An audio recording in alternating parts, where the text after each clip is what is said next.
Lyca production Subaskaran மற்றும் red Jain movies தயாரிப்பில் உலகநாயகன் கமல்ஹாசன் நடிப்பில் பிரம்மாண்டமான இயக்குனர் சங்கர் இயக்கத்தில் இந்தியன் 2 வெற்றி நடை போடுகிறது. திரு லெனின், இந்த ஆம்ஸ்ட்ராங் கொலை வழக்கிலே இவர்கள் 11 பேர் கைது செய்யப்பட்டதிலிருந்து அவர்கள் குற்றவாளி இல்லைங்கிறது ஒரு சந்தேகம் வந்துச்சு. உண்மையான குற்றவாளிகள் இல்லை, உண்மையான குற்றவாளிகளை கண்டறிய வேண்டும் என்று ஒரு பக்கம் குரல் வந்தது.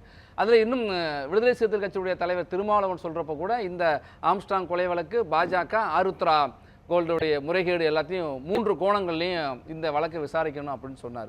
இன்றைக்கு அதில் அந்த வழக்கை கைது செய்யப்பட்ட ஒருவர் என்கவுண்டரில் இறந்திருக்கார். பாஜகவுடைய மாநிலத்தில் என்ன சொல்கிறாருன்னா, இந்த வழக்கை பொறுத்த வரைக்கும் திமுகவை சேர்ந்தவர்களின் தொடர்பு இருக்கிறதா தெரிய வந்திருக்கு. அப்போ யாரையோ காப்பாற்றுவதற்காக இந்த கொலையானது, அந்த என்கவுண்டரானது செய்யப்பட்டிருக்கு அப்படிங்கிற ஒரு சந்தேகத்தை அவர் எழுப்புறார். முதல்ல தோழர் சொன்னது மாதிரி போலி மோதல் கொலைகள் இருக்க இது ஒழிக்கப்படணும். ஒரு நாகரிக சமூகத்தில் எங்குமே ஏற்றுக்கொள்ள முடியாத ஒன்று. நீங்கள் பார்க்கலாம், இது ஒரு பழிவாங்கு நடவடிக்கை மாதிரி தெரியுது. இன்னொன்று உடனடி நீதி, இன்ஸ்டன்ட் ஜஸ்டிஸை கொடுக்கணுங்கிற வேகத்தில் செய்யக்கூடிய ஒன்றாக இதை காட்டுகிறார்கள். மக்கள் மத்தியில் அப்படி தான் பரப்புகிறார்கள். ஆனால் உண்மை அதுவல்ல. ஏன்னா ஒரு நாகரிக சமூகம் ஒரு குற்றவாளிக்குன்னு சில சாட்டப்பட்டவர் தான், நீதிமன்றம் தானே அதை தீர்மானிக்கணும்.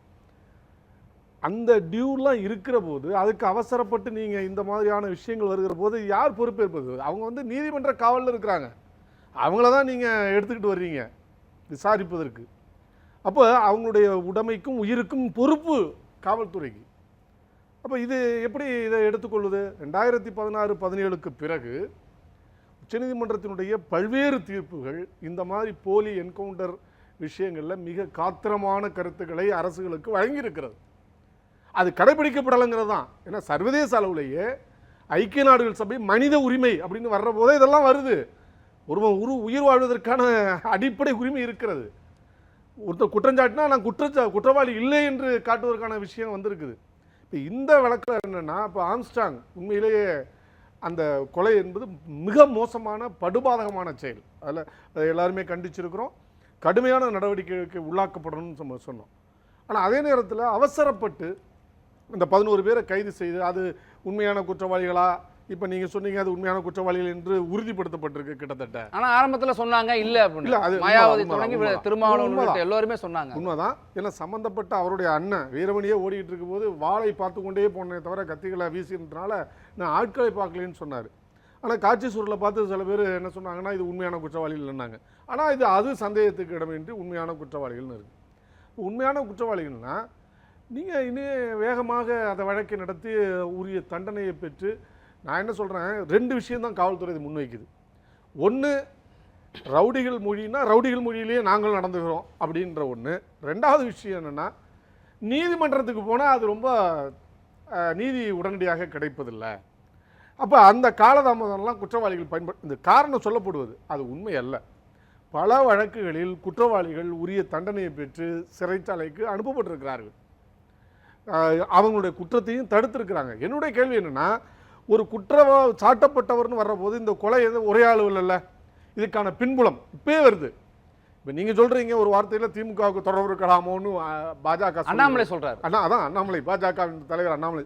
நாங்கள் சொல்கிறோம் ஆருத்ரா அந்த தங்கம் இருக்கிறதா கோல்டு அதோடு தொடர்புள்ள ஒன்றாக இருக்கிறது. எல்லா காட்சி சூழல் முழுக்க வருது. அப்போ அவர்களை காப்பாற்றுவதற்காக இந்த இது நடந்திருக்கா?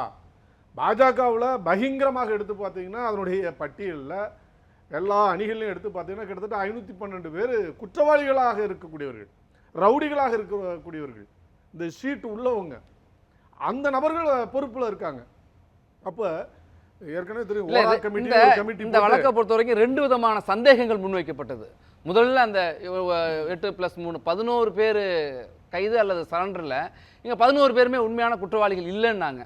அது இல்லை, அவங்க தான் உண்மையான குற்றவாளிகள் காட்சியின் மூலமாக நிரூபணமாக இருக்கிறதா சொல்கிறாங்க. அதற்கு அப்புறம் இப்போ இந்த என்கவுண்டர் என்பது யாரையோ காப்பாற்ற அப்படின்னு சொல்கிறாங்க. இல்லை, அதுதான் நான் என்ன சொல்கிறேன், முதல்ல குற்றச்சாட்டை முன்வைத்தது சிபிஐ விசாரணை வரைக்கும் கேட்டது பாஜக, பிஎஸ்பி கேட்டுச்சு. அவருடைய ஊபி முன்னாள் முதலமைச்சர் மாயாவதியும் கேட்டாங்க. நாம் கூட அப்போ சொன்னோம், சிபிஐ எடுத்த வழக்கு எல்லாமே மிகச் சரியாக நடக்கலை. இதே கோவை கார் வெடிப்பு, அது குண்டு வெடிப்பு சிபிஐக்கு மட்டும் மாற்றியாச்சு. 4 நாளில் காவல்துறை அறிக்கை சமர்ப்பிக்கலை, குற்றவாளிகளை கண்டறியலைன்ட்டு வானத்துக்கும் பூமிக்கும் குதிச்சாரு அண்ணாமலை. ஆனால் இந்த விஷயத்தை இப்போ இத்தனை ஆண்டுகள் ஆகிவிட்டது, என்ன ஆனது? சிபிஐ எதை பிடித்து காட்டியிருக்கிறது? ஒன்றும் செய்யலை. அப்போ தெளிவாக தெரியுது. விஷயம் என்னென்னா, போலீஸ் அதனுடைய டியூ ப்ராசஸை மேற்கொள்ளணும். தோழர் சொன்னது மாதிரி இந்த இன்வெஸ்டிகேஷன் அப்படின்னு சொல்கிறோம்னா, புலனாய்வு என்பது ஒரு தனித்துறை, உளவுத்துறை.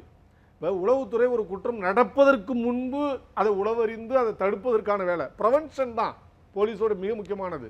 இப்போ என்னென்னா, எல்லாம் நடந்த பிறகு ஓடி வர்ற இந்த சினிமா படங்களில் பார்த்தீங்கன்னா காட்சிகளில் இருக்கும், எல்லாம் நடந்து முடிஞ்சோன்னா கடைசியாக போலீஸ் வந்து நிற்பாங்க. அந்த மாதிரியான ஒரு சூழல் இன்னைக்கு உருவாயிருக்கு. எனவே ஒரு எஃபெக்டிவ் போலீசிங் இல்லை, அதற்கு மனித உரிமை பற்றிய பயிற்சி இல்லை. அது அரசியல் கட்சிகள்னு சொன்னாக்க அரசியல் உரிமைகள் பற்றி அவங்களுக்கு தெளிவு இல்லை. எனவே அவங்களுடைய நடவடிக்கை என்பது மனிதாபிமானமற்றதாக இருக்கிறது, இன்னும் சொல்லப்போனால் நாகரிகமற்றதாக இருக்கிறது, இன்னும் சொல்லப்போனால் ஒரு கொடூரமான காட்டுமிராண்டித்தன தன்மையோடு தான் சிந்திக்கிறார்கள். எனவே இப்போ நீங்கள் யோசிச்சு பாருங்கள், 21ஆம் நூற்றாண்டில் எவ்வளவோ மாற்றங்கள் வந்து விட்டது. ஒரு குற்றவாளியை எப்பயுமே இன்னைக்கு குற்றவாளிகள் தப்பிக்க முடியாது. இது நீண்ட நெடிய காலமாக பேசிட்டு ஒவ்வொரு என்கவுண்டர் நடக்கிறப்பவும் இந்த மனித உரிமைகள் மீறல் நடந்திருக்குது. காவல்துறை வந்து அது எந்த ஆட்சியும் இல்லை, இந்த ஆட்சியும் இல்லை, இதுக்கு முன்பு அதிமுகவுடைய ஆட்சி காலத்திலையுமே நடந்த என்கவுண்டர்லையும் இதே போன்ற குற்றச்சாட்டுகள் வந்திருக்கு. ஆனால் இப்போ இந்த 11 பேரில் இந்த திருவேங்கடத்தோடைய என்கவுண்டரை பொறுத்த வரைக்கும் துரைசாமியோட என்கவுண்டர்லையுமே சந்தேகம். அவங்க உறவினர்கள் என்ன சொல்கிறாங்கன்னா, திருச்சியை சேர்ந்த துரைசாமி இந்த 11ஆம் தேதி புதுக்கோட்டை வம்பன்ல அவருடைய உறவினர்கள் என்ன சொல்றாங்கன்னா, அவர் வீட்டில் தான் இருந்தாரு, இவங்க அங்கே பதுங்கி எல்லாம் இல்லை, அழைச்சிட்டு போய் தான் சுட்டு கொண்டு தான் அவங்க உறவினர் குற்றம் சாட்டுறாங்க. அப்போ அப்படி இருக்கிறப்ப இவர்களை பொறுத்த வரைக்கும் காவலில் எடுத்து விசாரணை நடக்கிறப்ப இயற்கை உபாதை கழிக்க போகிற அவருடைய காவல்துறையுடைய அறிக்கையில் அது இருக்குது. போகிறப்ப தப்பி விட்டார், அப்புறம் முடிக்கிற முயற்சியில் அது நடந்தது அப்படின்னு சொல்கிறாங்க. அந்த நடந்தது யாரையோ காப்பாற்றுறன்னு 2 தரப்புலையும் சொல்கிறாங்க. அவங்க தரப்பில் உண்மையான குற்றவாளி இல்லைங்கிறாங்க பிஎஸ்பி தரப்பில். பாஜக என்ன சொல்றாங்க, இது யாரையோ காப்பாற்ற அப்படிங்கிற. அங்க ஒரு பக்கம் பாஜக மேல குற்றம் சாட்டுறாங்க, இது இந்த பக்கம் திமுக மேல தவறு. என்னன்னா, விசாரணைக்கு உள்ளாயிருக்கு, இன்னும் நிறைய எவிடன்சஸ் எல்லாம் கலெக்ட் பண்ணணும். உண்மையான குற்றவாளி இப்போ நம்ம சொல்லியிருக்கிறோம், இதில் உண்மையான குற்றவாளிகள்ங்கிறதுக்கு நெருங்கி வருகிறது. அப்போ அந்த வாதம் பொய்த்து விட்டது. யாரை காப்பாற்றுங்கிறத வந்து எப்போ இந்த என்கவுண்டர் நடக்கலாம் நம்ம சொல்லலாம். இப்போ என்கவுண்டர் நடந்து விட்டது, எனவே அந்த வாதத்துக்கு வலு சேர்த்து இருக்கிறது, அப்படி எடுத்துக்கொள்ளணும். நம்மளுடைய கேள்வி என்னென்னா, இந்த என்கவுண்டர் கேசஸ் எல்லாமே நீங்கள் எடுத்து பாருங்கள், எல்லாவற்றிலையும் ஒரு போலி காரணங்களை தான் சொல்லியிருப்பார்கள். என்ன அடிச்சுட்டு ஓடனா, ஏன்னா அந்த வகுப்பறைகளில் மாணவர்கள் சக மாணவர்கள் என்ன கிளிப்டான் சார் அப்படின்னு சொல்கிற மாதிரி மக்கள்கிட்ட முன்வைக்கிறது. என்னை தாக்கி விட்டு சொன்ன நான் கேட்குறேன், தாக்கிட்டு போனாக்கா காலில் சுடு.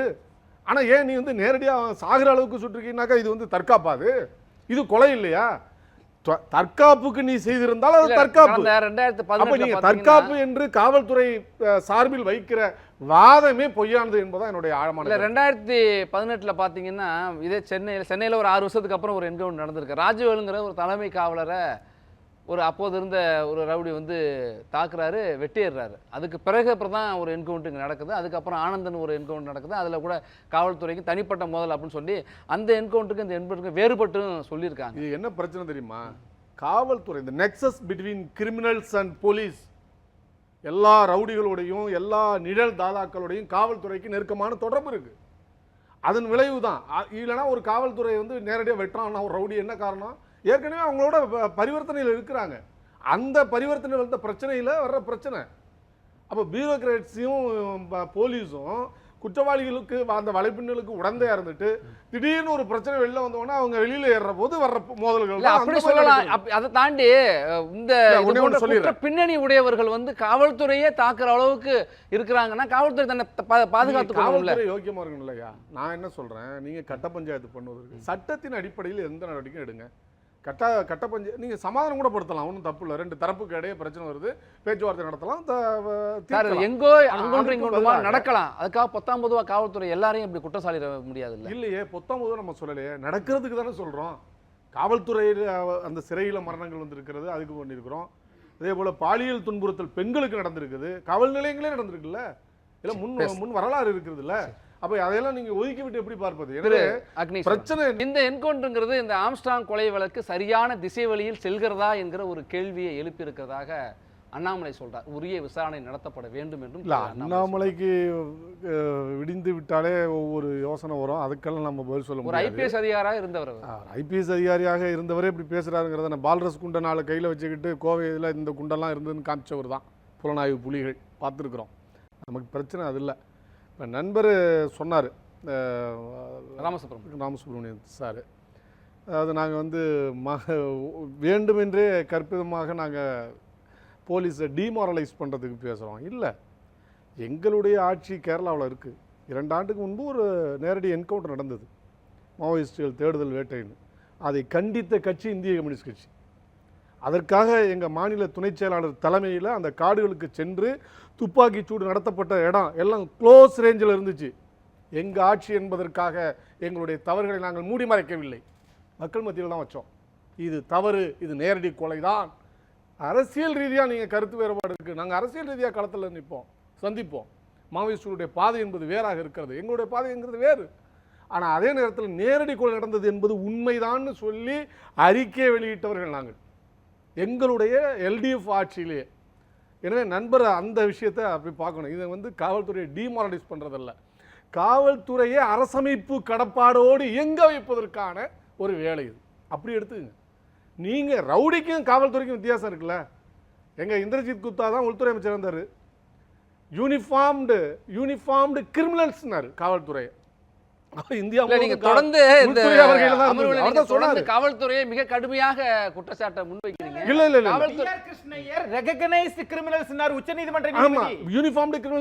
ஏன் சொல்றாங்கன்னா அவர்கிட்ட கேட்டதான் கேட்கிறேன். இடம் இல்லாமல் காவல்துறை நடந்து கொள்ளுமா வேண்டாம். சீருடையில இருக்கிற ஒரு காவல்துறையை வெட்ட வராங்க, அவரு வந்து மனித உரிமை பேசிட்டு வெட்டுங்கன்னு சொல்லிட்டு இருக்கணுமா?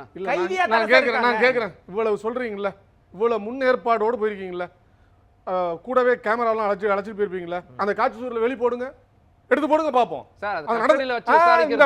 இது ஏமாத்திர வேலை, காவல்துறை திட்டமிட்டு செய்த வேலை என்று நான் குற்றம் சாட்டுறேன். நீங்க அப்படி இருந்துச்சுன்னா வெளிப்படையா எடுத்து காட்டுங்க சார். அவரு அதுல மக்கள் உண்மை நான் சொல்றேங்க, நானும் ஒரு இயற்கை உபாதைக்கு போறப்பலாம் கேமரா எடுத்து போடுங்க, அதான் சொல்லிருக்காங்க. அப்பதானே அவர் தப்பிச்சு போறாரு. நீங்க நான் என்ன சொல்றேன், ஊடகங்கள் முழுவதுமே ஒரு சம்பவம் நடந்து விட்டா யாரு வந்து ஆட்சி அதிகாரத்துல, ஊடகங்கள் வந்து காவல்துறை தரப்பையும் பேசணும், குற்றவாளிகள் குற்றம் சாட்டப்பட்ட காவல்துறையில இருக்கிற நல்ல விஷயங்களும் பேசுறோம், அதுல இருக்கிற கெட்ட விஷயங்களை அகற்றணும்னு பேசுறோம். இன்னைக்கு சொல்றோம் 8 மணி நேரம் ஓய்வு கொடுக்கணும் காவல்துறைக்கு, கொடுக்கல. என்ன சொல்றீங்க நீங்க? வெளிநாட்டோட எந்த இங்கிலாந்தோடைய ஸ்காட்லாந்து யார்டோட சொல்றீங்க. ஆனா உலக அளவுல என்ன சொல்றாங்க, 1 லட்சம் பேருக்கு 222 காவல்துறை. கேள்வியை தமிழ்நாட்டில் எத்தனை பேர் இருக்கு சொன்ன காவல்துறை சீர்திருத்தம் என்பது நீண்ட நாளா பேசிட்டு இல்ல எண்ணிக்கை போதாது. 1 லட்சம் பேருக்கு 222 பேர் இருக்கணும். இந்திய சராசரி 137, தமிழ்நாட்டுடைய சராசரி 122. சரி, மிக குறைவாக இருக்கிறது. இப்பயும் 45,000 வேகன்சி இருக்கு. நீங்க அதை போடுங்க. 100ன்னு அவசர போலீஸுக்கு இருக்கிறீங்க, என்ன கொலை வரான்னு வரீங்க. நான் 100க்கு டயல் பண்ணா என் அட்ரஸ் சொல்றது முன்னாடி என்ன கொலை பண்ணிட்டு போடுவான். இந்த 100 எங்க? சென்னையை மையப்படுத்தி வச்சிருக்கீங்க. ஒவ்வொரு மாவட்டத்திலும் இதை வைக்கப்படணும். நீங்க எஃபெக்டிவ் போலீசிங்க ஏற்பாடு செய்துவிட்டு இதெல்லாம் இந்த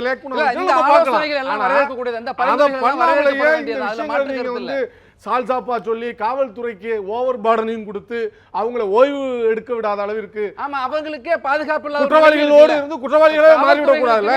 காவல்துறையினருக்குமே பாதுகாப்பு இல்லாத நிலை இருக்குல்ல, அவங்க தங்களை தற்காத்து பாதுகாப்பு உண்டுங்க. நீங்க அப்படியெல்லாம் பேசாதீங்க. ஆயுதங்களை கையாளுகிற உரிமை யாருக்கு இருக்கிறது? நீங்க என்ன சொல்லி போனீங்கன்னா எல்லையில் இருக்கிற ராணுவத்துக்கு பாதுகாப்பு இல்லைங்க போல. இதெல்லாம் இப்படியெல்லாம் பேசாதீங்க. இது பத்திரிகை நல்ல அப்படி வெட்டிட்டு போறப்பதான் சார் அவங்க சுட்டு கிடையாதுங்க. நான் கேட்கறேங்க, 13 பேர் ஸ்டெர்லைட்ல சுட்டு கொண்டீங்களா, அவங்க என்ன ஆயுதத்தை வச்சிருந்தாங்க சொல்லுங்க. இப்போ சொல்றது நியாயவான் புலிகள் அத்தனை பேருக்கு இதுக்கு பதில் சொல்லுங்க. போராடினாங்க 99 நாள் தொடர்ச்சியா போராடினாங்க. 100வது நாள் என்னங்க வந்துச்சு? ஸ்டைஃபர் கண்ணை வச்சு அடிச்சிங்களே. காவல்துறை இப்ப கேளுங்களேன் அந்த கணவான்கள்ட்ட, ஏன் அவங்க மீது நடவடிக்கை எடுக்கல? அவன் அவ்வளவு பேரும் கொலை குற்றவாளிங்க. அவனை தூக்குல ஏற்றினாதாங்க அந்த நாடு உண்மையிலேயே போலீஸுங்கன்னா என்னன்னு தெரியும்.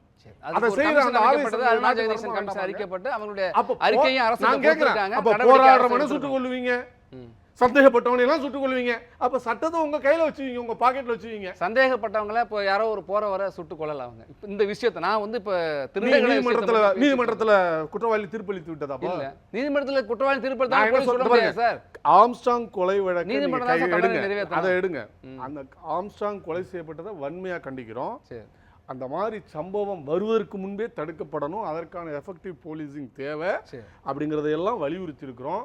என்னென்ன முறைகளில் செயல்பட வேண்டும், உளவுத்துறைக்கும் இந்த கிரிமினல் இது அஃபென்ஸ் சம்பந்தமான இருக்கிற டீம் இருக்கு ரிலேஷன்ஸ் எல்லாம் கொண்டு வரணும்னு நாங்கள் சொல்றோம். அது வேறு. ஆனா அதை ஒன்று காரணம் காட்டியே அப்ப இது திருப்திப்படுத்திட்டீங்க. ஆம்ஸ்ட்ராங் கொலை யார் காரணங்கிறது தெரிய வேண்டாமா? எனவே உண்மையான குற்றவாளிகளை அடையாளப்படுத்த வேண்டும் என்றால் முழுமையான விசாரணை தேவைங்க. அது சமூகத்துக்கான பாடம். அது அவசியம்.